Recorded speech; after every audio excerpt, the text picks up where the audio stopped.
All right. Well, good morning. We are glad that you decided to come and join us today for this session. Today we are going to talk about Gateway How-To, the monthly and annual uploads. In December, we kind of did a brief overview of what Gateway is and how we use it, but now we're going to show you how to get in there and do your uploads. There is a packet of information for you located on the website that I just stuck in the chat if you haven't received it yet. All of the information that we do for the presentations are on our website. I also want to let you know that any recordings that were done prior to this week have all been uploaded to the website along with the packet. They're grouped together, so you should be able to see the packet, and then the YouTube video should be linked directly underneath of that. But if you have any questions on looking at it or any of that stuff, let us know. Sometimes technical issues do happen, and we'll be happy to help you. So this week, I think today is the only clerk session that we have this week for the monthly uploads. It does look like your next session is going to be next Wednesday, the 20th. To talk about the supplemental annual financial report, which I know some of you are already filling out. So please be sure to check in and we'll go over that at that time. Okay. If you do have your packet, I am not going to pull up the presentation today. We are going to actually walk through this process. So I'm going to go through. I'll have the presentation up on my side, and so I'll be kind of going through it so you could follow along if you would like. But really, I'm just going to open up the website. We're just going to walk through it step by step and show you what I am talking about. Trying to close this. There, hopefully you can see me now. At the very end, we will give you back control of your microphones and cameras so that you can turn them on, ask any questions that you have about the uploads at that point. Or just say hi, like usual. All right. So what we're going to do is let me share my screen here. And Lori is probably going to see herself.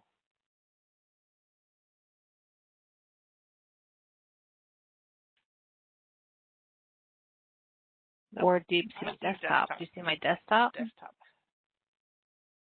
Okay, how about now? Now you're on Gateway.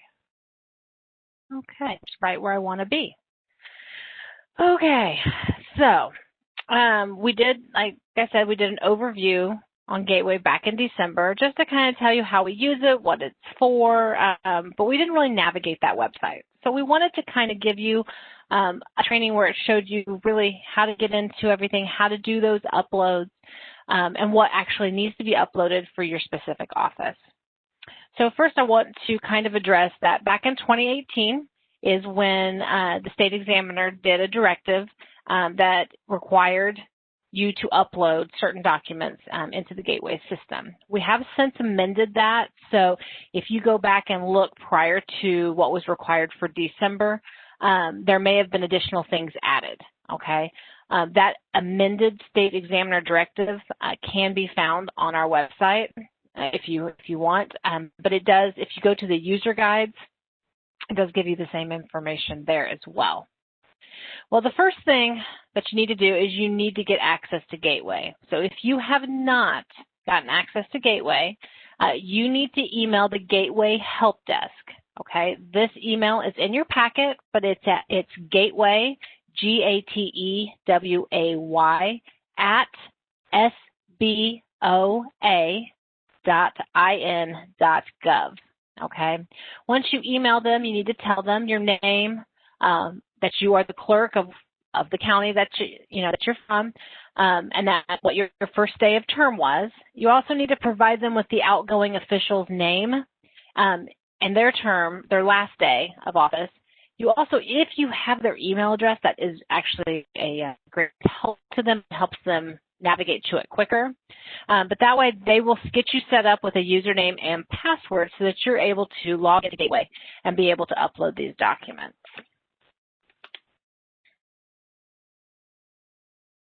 Okay, so we're going to, at this point, pretend you've already done all of that. You have access to Gateway. So how do you log into Gateway? All right, well, I did put the website, again, inside the packet, but the website's up here. It's going to look like this screen that I've got in front of me when you come into it. All right, so once you get here, you need to log in so that you can find your specific unit and office to be able to do your uploads.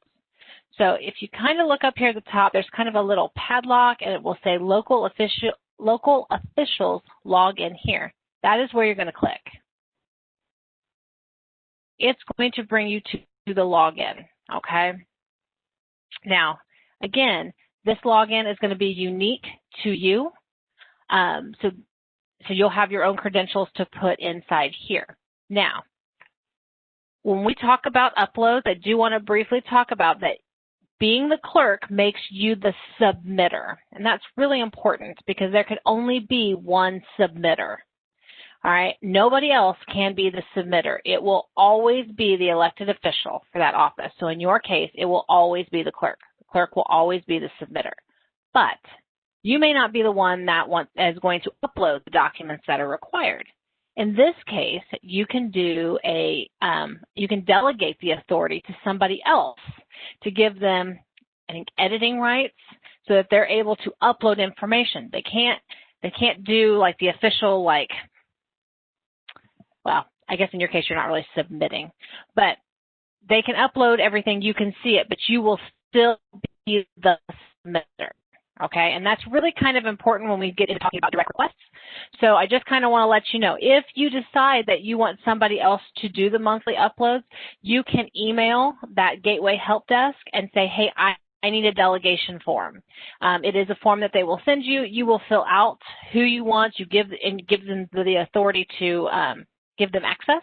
You'll submit that back to the help desk, and they'll get that person set up with a username and password. Okay, so once that you're inside here, you are going to put your username and password here. If you do forget your password, you can click the forget password here. All you need is your username, which is usually your email address, and then you can reset it if you need to. And then once any kind of email is reset, you will get an email verifying that. That email normally comes from IBRC. They are kind of the brains behind this Gateway application or Gateway website. They help program that for us. We work together with them. So if you do see something from them, it is legit and it is about Gateway. Okay, so once you log in, it's going to bring you to really what I like to call the main menu of it.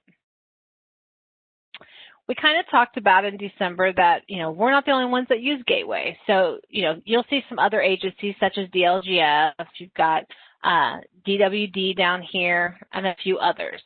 But obviously, we are only going to focus on our part, which is State Board of Accounts. So they're underneath this maroon banner right here. These are the applications that we have inside the Gateway system. Now, before we kind of go into these, I do want to show you the user guide. This is the guide. It just has all that information. It's kind of a walkthrough of how to do all of this, along with a packet presentation that we sent out.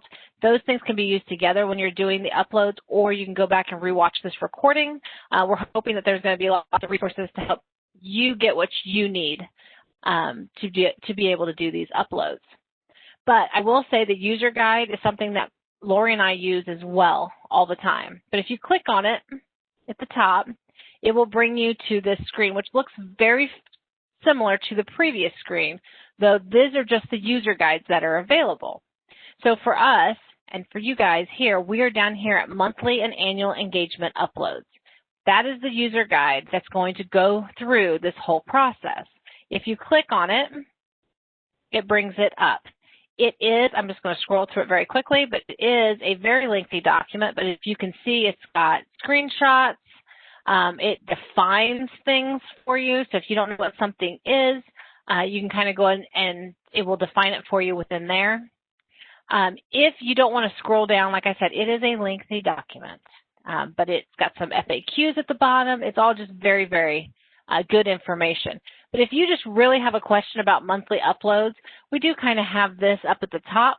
you can click just monthly uploads, and it will take you to that section.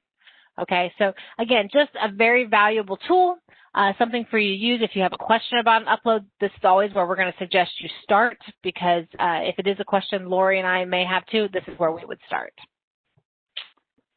Okay, so now let's go back. If you click the home up here, if you click that, it will take you back to what I called the main menu again. Okay. So now we need to work on uploads. So again, in your case, we're looking at the monthly and annual engagement uploads. All right. There is no, you don't have to worry about the 100R or the annual financial report. That's not you, as long as, and these down here are not you as well. But the monthly annual engagement uploads, if you click details, it does give you the deadlines. These are listed again in my packet and in the user guide. So, so that you have them there. But if you click on monthly and annual engagement uploads, it's going to bring you to a menu like this. Now, Lori and I test this every year. We're part of that process to make sure that things are going smoothly. So we do have access to these test sites. So that's what I'm going to use. I do not have access to yours as far as being able to edit. Lori and I do have access to where we have a read only. So once you upload something, we can go inside there and we can take a look at it and see if it is correct, okay? But we cannot upload anything for you or anything like that. But yours will look very, very similar to this, the select unit from list. What yours will have on it will be, you know, the county. So if you're Adams County, it will say Adams County, but it will also have county clerk, if you can kind of see there. So you want to make sure that you select the one that has clerk. There is going to be one, like if you're from, you know, or Scott County, for example. If you're from Scott County and you're Scott County clerk, that's the one you're going to pick. Do not pick the one that says Scott County, okay? That is the auditors. That's where they upload all the financial statements and everything from. That's why we specifically named yours as clerk. Once you select that one, it's going to bring you up to another menu.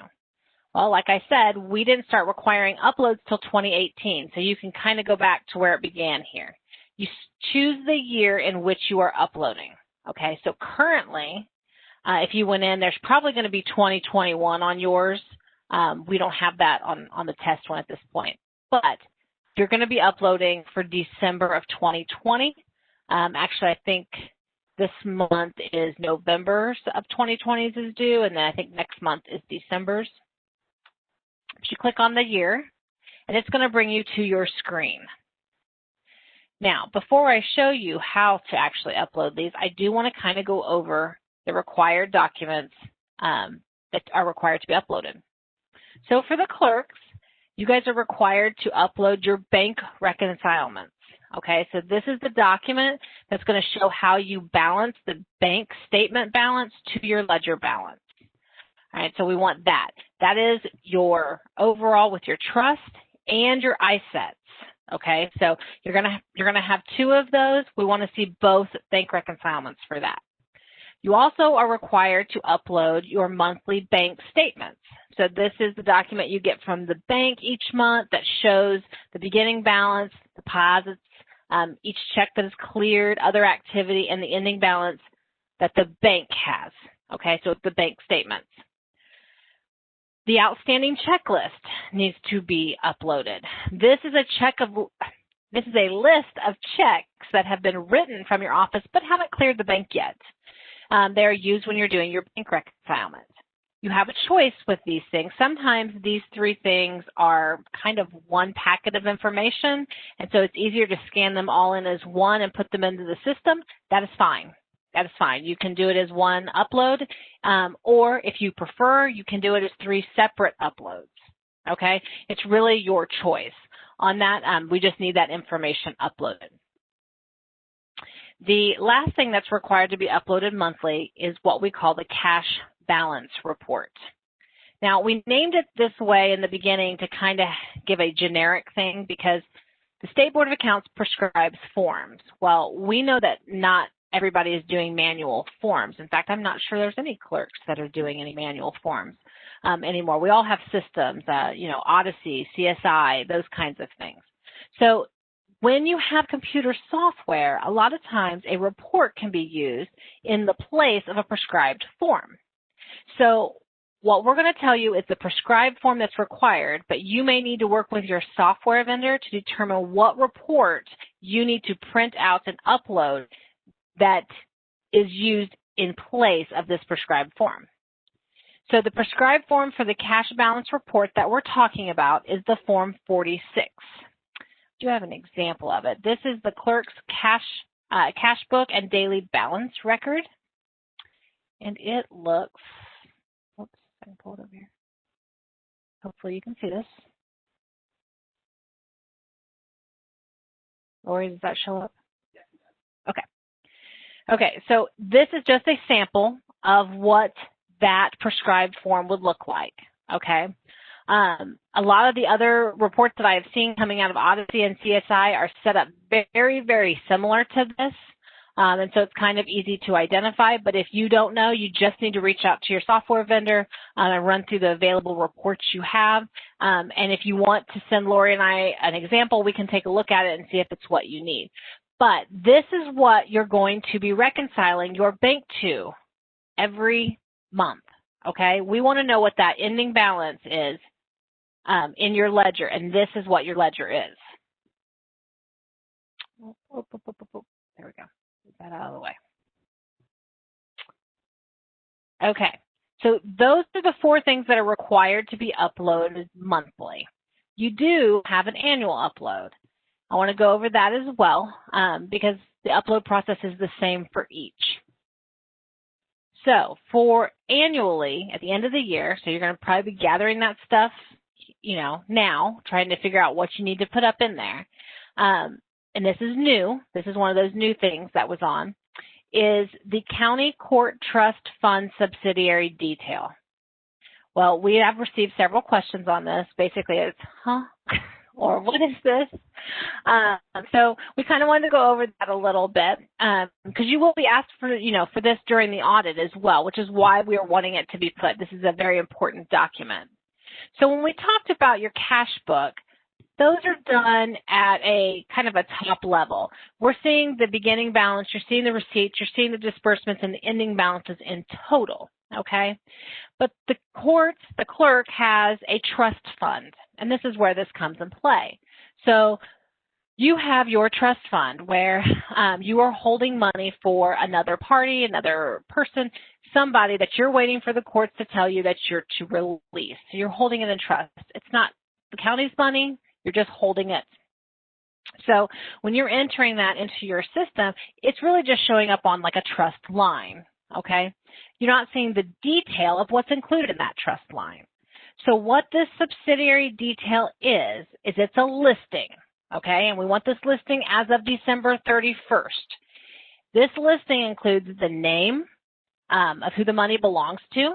It includes a description of it, and it includes the account balance, okay, at 12/31.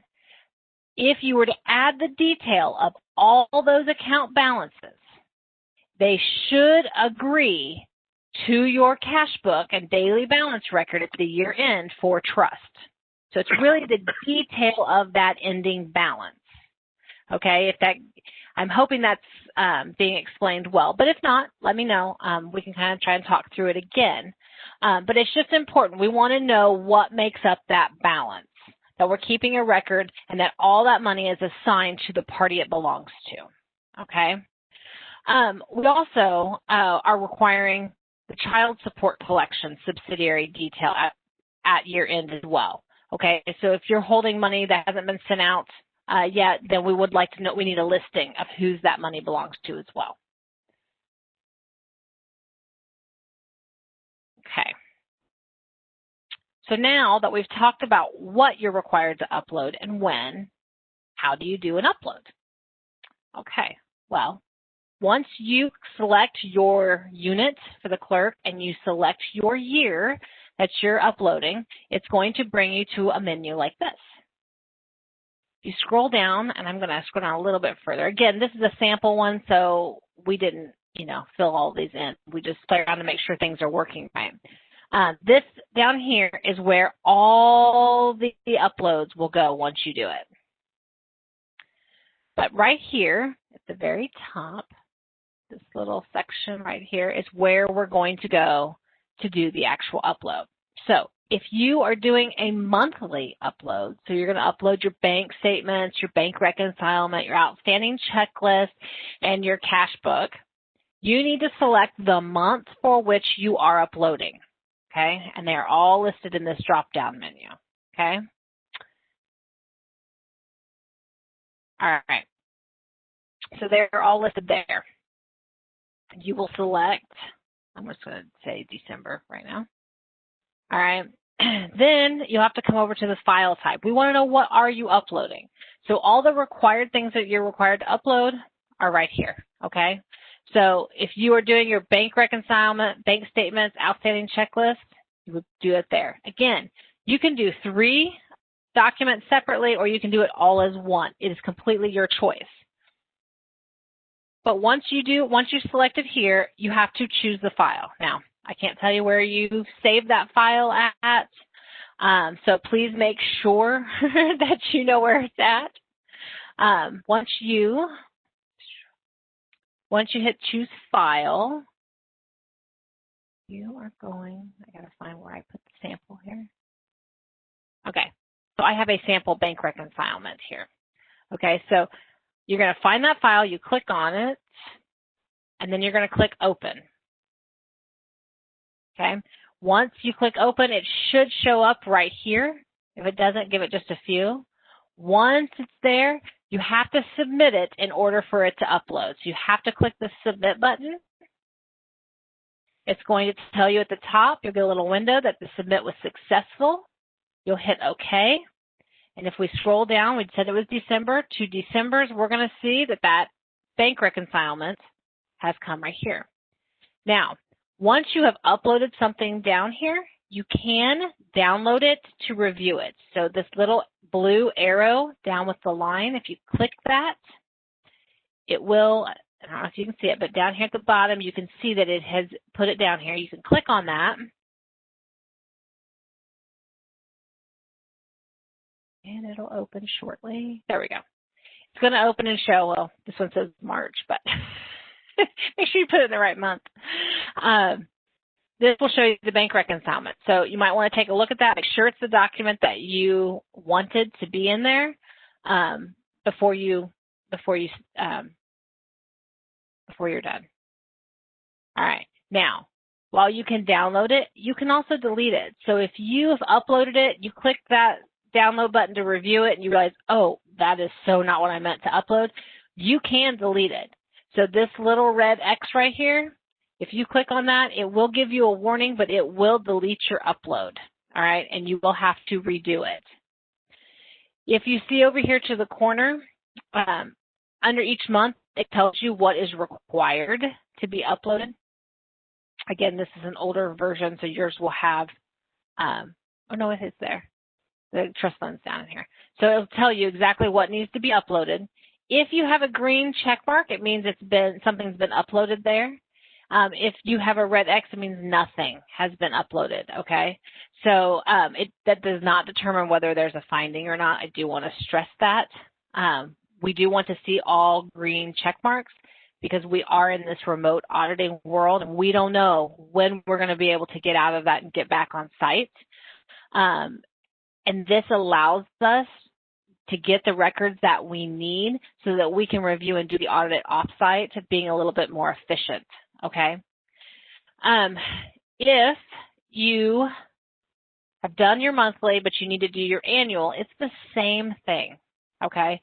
You will select the upload group. It's just this time you will select annual, okay?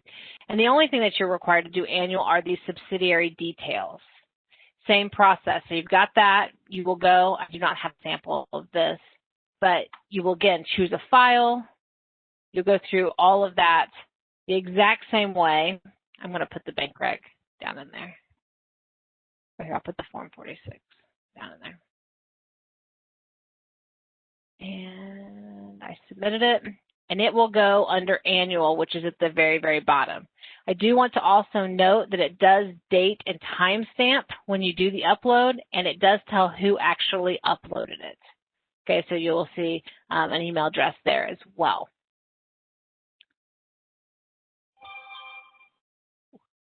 Okay. Oops. Sorry, I'm trying to catch up here. Okay. So, like I said, there's about 2 months out. So right now for December,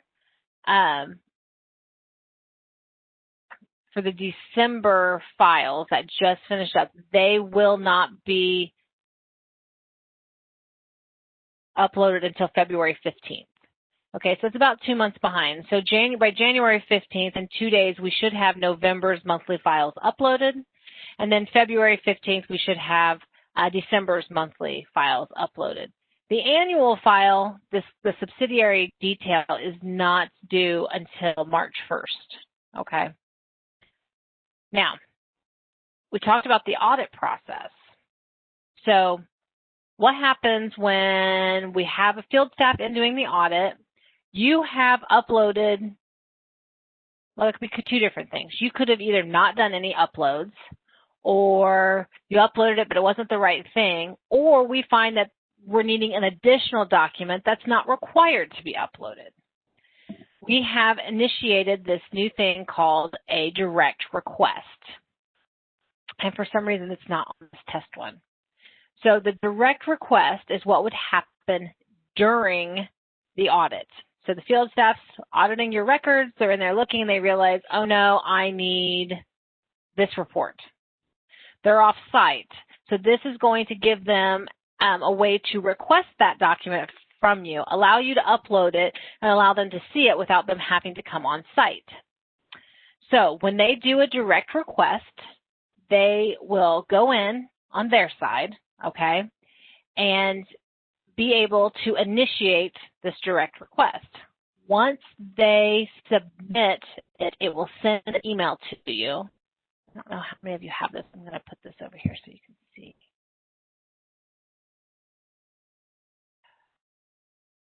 I don't know if that's very big. I'll try and make it a little bit bigger.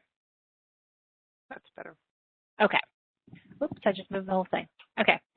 So you will get a direct request email. And in the beginning, when I talked about submitters, this is where this is key. This email will only go to the submitter.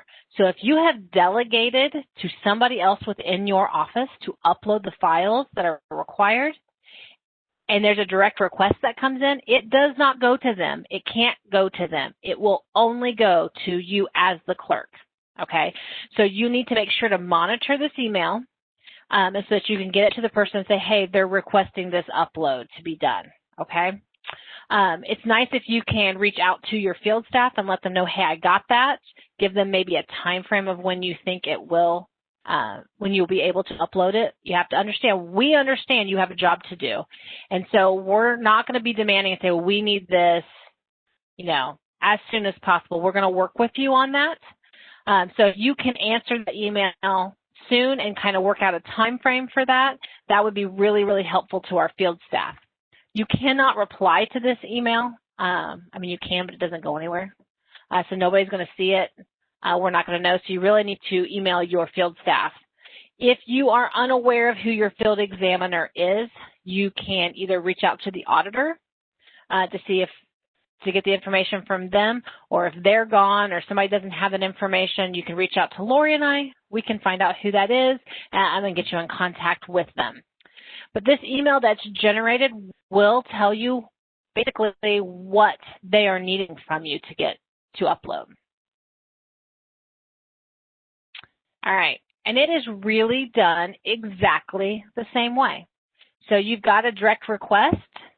You are, you've got it. You're ready to get it uploaded. You will again select upload group. And again, in this test one, it's not here, but there will be a line that says direct request, and you'll be able to click that. And then any direct request will be inside the select file type. Okay, so if they asked you for your December bank rec. Maybe you forgot to upload it, okay, or upload the wrong document. It will show in that box, and you'll be able to select it and then go choose that file and upload it in the same process that you have with your monthly and your annual. And then the direct request will show up here, like where these darker blue ribbons are, and they will actually say direct request, and it will be underneath of there. I am going to tell you that right now we're having a small issue with the direct requests. They used to go straight down to the bottom. We've been seeing a few units, it being somewhere up here in the middle. I think they're trying to iron that out. It still works the same way, it's just putting it in a different order. So if you do get a direct request and you can't find it at the bottom, I would just kind of look up and see if you can find it up there. Okay? Okay, so that is really the monthly and annual uploads. I do want to talk about conflict of interest disclosures, which I've had a couple questions on this already. All right, so conflict of interest disclosure, excuse me, I need to get a drink. Okay, so to get to your conflict of interest disclosures, you're going to go back this home right here. You can see my little finger there. It's going to bring you back to this, what I call main home page. I told you before that this right here is ours. So if you have a conflict of interest disclosure, you're going to go down right underneath the monthly annual engagements to conflict of interest disclosure. Now, a conflict of interest disclosure is due 15 days after the final action of the contract or purchase. I do want to be clear. Conflict of interest disclosures are required to be filed by the individual that has the conflict of interest. They are required to file with you as being the clerk, and they are required to file on our website. The only time that you would be required to file on the website is if you have a conflict of interest of your own, okay? So you are going to get that conflict of interest. You'll probably get several of them. Your job is really to take it in and to file it, okay? Put it in a file and keep it on record. That is it. The person who is turning it into you is required to submit a copy to us, okay, and to put a copy on, submit the copy to us and to submit the copy to you. Sorry. Now, I do want to show how we do this conflict of interest, because there could be something in which you would have a conflict of interest that you would need to file. Okay. All right. So, if you go to this statute, and it's listed right here at 44.114, it will tell you basically some requirements for when you need to disclose conflict of interest. Not going to lie, it's always better to err on the side of caution, meaning filing when you don't absolutely have to versus not filing when you should. So you can go there, you can take a look. I am not going to click this because the IGA website has been very, very, very slow here lately, and I don't want to take up 5 minutes to get the page to load. But you can click there. You can see what the requirements are in statute. There is not an official form per se that they need to fill out, so we came up with a disclosure that will meet the needs, and it is here. You can click there, and it will download it for you. What's really great about this form is it's a fillable PDF, so you are able to, type in here. Okay, and then you're able to save that PDF form, print out a copy for the clerk, and then once you save here, you can go back and you can upload the form using this right here. And it's in the same way. You will put your name, the email address, select your county, unit type, all of that, and then you will browse like you did for the uploads, find it, select it. It's not going to let me select that, I don't think, but it might. Yeah, well, all right. Type type this code for security reasons that's right here in here, and you'll click upload. I mean, it's really that simple.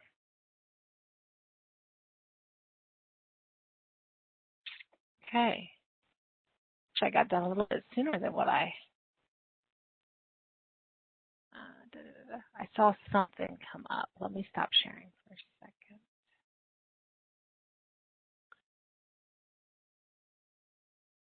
We're asking about a form number, screen too small, so I don't know if that's what is the form number. Again, it doesn't have a form number.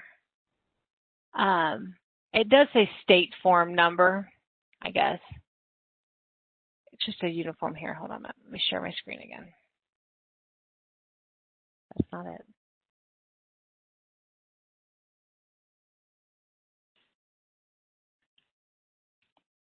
And again, it's available right there on Gateway. So you should be able to see it. Is it up? Not yet. Now it is. Okay. Is that better? Yep. State form 54266.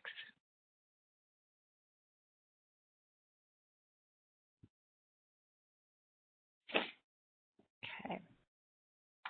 You are very welcome. Okay, let me stop sharing again. All right, so again, Lori and I would be more than happy to talk to you guys about any of this. You can always email us at counties inbox, COUNTIES @sba.gov. Lori and I monitor that again. So one of us will get back to you, or if you would rather just talk to us on the phone, you can give us a call at 317-232-2512. All that information is on our website as well. At this point, I am going to give you guys back control of your cameras and microphones, and then if you have any questions, now would be the time to ask. If you're on the call, like on a phone, I think I've got one person who's on the phone. I'm unable to do that with you because it's on a phone, so I can't give you back control of your microphone. Does anybody have any questions?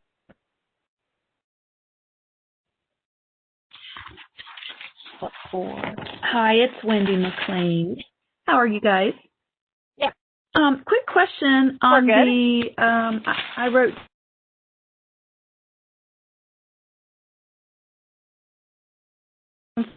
some things on your, I had 5 different things. You said there was only 4 that would submit. So my 5 were bank reconcilement, ISETs, monthly bank statements, outstanding uploads, and then cash balance report. Those are 5. Which 4 do I actually upload again? Okay, so there are 4 uploads.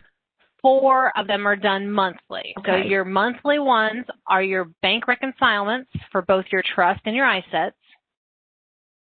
Okay, bank statements for both of those accounts, or honestly, there are sometimes you might have an extra bank account for an additional trust item. That does happen where a court has ordered a trust to be put in its own separate account. So we'd want that bank statement as well. Any bank statements that you have.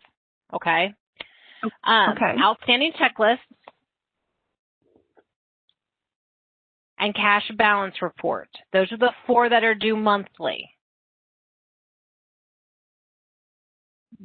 The 5th one is your annual report, which is the subsidiary detail for your trust.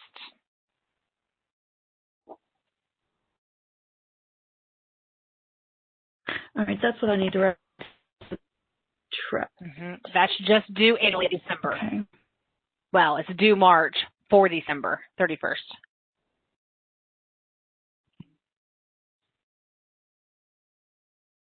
I have 2 bookkeepers, you all may know, and they do all the bookkeeping, and they would probably be already in the system because they're continuation from the prior clerk. I'll ask them if they are able to do any uploads, and then I would be the final submitters. Is that how I understand that? There's not really a final submit. I went to say that because with the auditors there actually is, because they do the financial statements. But for you, they can upload. So they would have delegation to do an upload. You would have a sign off per se. It's just that you are the submitter. So that means that, especially with direct requests, is where that really comes into play. Okay. If during an audit somebody would need something, that email is going to go to you and not to them. So Okay. you would need to make sure to, to be in contact with them and have open communication so that can get uploaded. Okay, great. Thank you. Okay, no problem. Any other questions? Are you allowed to have the, as far as, hold on, I'm sorry, let me go back. To conflict of interest, I know I brought that up with you this week, and it was about a person, sometimes people do things wrong, and I'm just trying to make sure I understand. You said they could file online and complete that form and submit it upline to them, to the gateway, but do they have the option to mail that up to your address? I think that's what I advised that one girl. She was doing a city conflict of interest for a city councilman, and she said, well, this is how I've always done it. I just brought it to the clerk and she did it all for me. I kind of put it back in their hands based on, what we had talked about in our email as far as putting it back on them. So it is their responsibility. We're not going to take audit exception if you wanted to be really, really nice and do it for them, but it's not a requirement of you. Okay. Okay. So if you had some policy where you wanted to be the nice clerk of the entire county and take it all in, we're not, I don't really know. We prefer it being Gateway. I don't know if there's an address on there. What do you think, Lori? You mail it in. Caroline just scans it in when we get it. There you go. Caroline will do it. Okay, because I gave her the address from your email, Lori, and I'm sorry because I know you said you did the county stuff for conflict, and there was someone else you had to reach out to that does the city conflict of interest forms. I just mailed it to the State Board of Accounts that was on your email. It's under your name. It'll get there somewhere. Yeah, I just wasn't sure who. Okay. Okay. Yeah, I didn't know what other address to give her except for the state board, and I thought, well, you guys probably know who it goes to. Right. That will report it when we receive it. That's not a problem. Okay. Great. Great. Lots of people out here in our little county are intimidated by computers, and but I just want to make sure it wasn't up to me to do everybody's work for them. So thank you for clarifying that.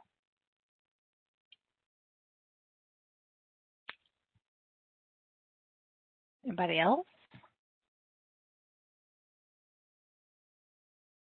Everybody else is being very quiet.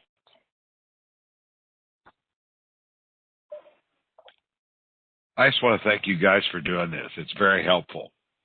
Oh, well, we kind of enjoy doing these little sessions. It gives us a chance to really talk with you guys and, get those questions when they're happening, doing these virtually. Again, I wish we were all in person.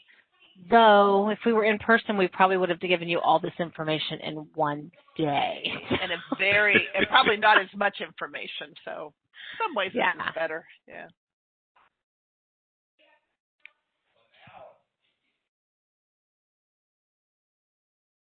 Well, I will tell you, we have recorded today's session again. So, at the end of the week, I hand all of the recordings over to our webmaster, who handles our website stuff, and he will put those up for us. So they will be available next week. I will let you know next week in your session that they're up there again, just as a notification. We're also uploading the packets. So next week's packets will be available Friday on the website as well. We try and give him the videos and those packets at the same time because he's actually a director. He's just the director of schools and townships, so he is busy kind of like we are too.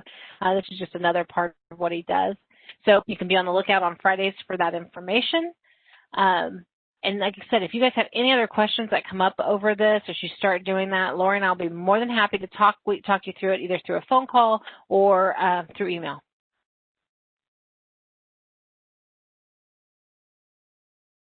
Nobody else has any other questions, we can let you guys go for today.